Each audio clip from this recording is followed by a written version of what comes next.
Сәлем баршаңызға. Сіздермен бүгін өте керемет дәмді болып шығатын салаттың рецептімен бөлісетін боламын. Мен өзім ылғи да осылай жауып қысқа сақтаймын. Дәмі өте керемет болады. Кәнекей достар, ендеше салаттың жасау рецептіне көшейік. Мұнда менде шамамен алдым барлық заттарды.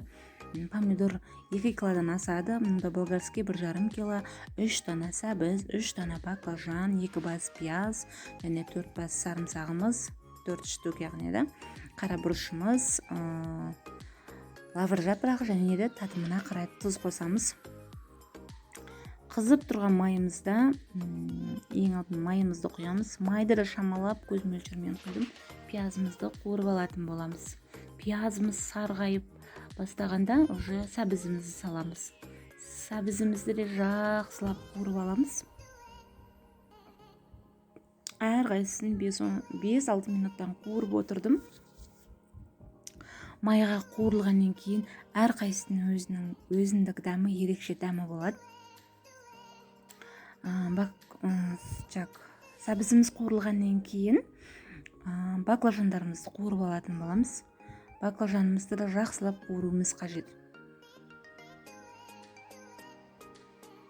Мінекей мұнда жақсылап араластырып қуырып алатын боламыз. Достар, мұнда менде осы жерде болгарскийді салып атқан кезде менде телефоным түсірмей қалыпты. Баклажанның үстіне мен болгарскийді салып, тағы да аздап қуырып алдым. Мінекей жақсылап қуырып аласыздар. Үстінен туралған помидорымызды.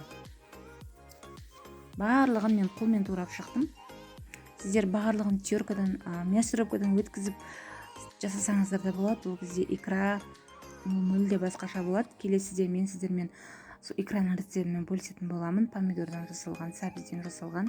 Мінекей помидорымызды жақсылап қуырып алып, үстіне чесногымызды, лавровый листімізді және де қара бұрышымызды салып араластырып аламыз. Жақсылап қайнап помидордың суы шығады. Осылай жай отта қайнатып аламыз. Мінекей уже менде помидорымның суы шығып жатыр. Достар, менің каналыма тіркеліп, арнамның дамуына үлес қосыңыздар. Мен сіздермен алдыда керемет рецептермен бөлісіп отыратын боламын.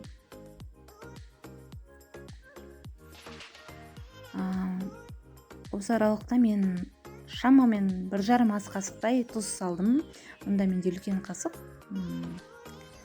Ары қарай кем болып жатса, татымына қарай сала берсеңіздер болады. Тұзымызды да жақсылап араластырып аламыз.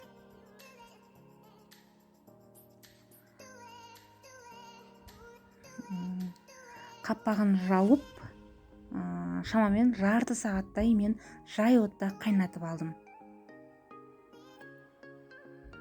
Достар, мінекей менің салатым дайын. Дәмі өте керемет, өзіме қатты ұнайтын салаттардың бірі. Дәмін тіптен айтып жеткізе алмаймын. Сіздер де жасап, қысқа сақтаңыздар. Менің каналыма тіркелуді ұмытып кетпеңіздер. Мұнда инстаграм парақшам бар. Инстаграм парақшама да тіркеле кетіңіздер. Сіздерден үлкен қолдау күтетін боламын. Жасалу жолы өте оңай салаттардың бірі. Бізге ас болсын. Сіздермен болған мөлдір. Келесіде кездескенше сау болыңыздар.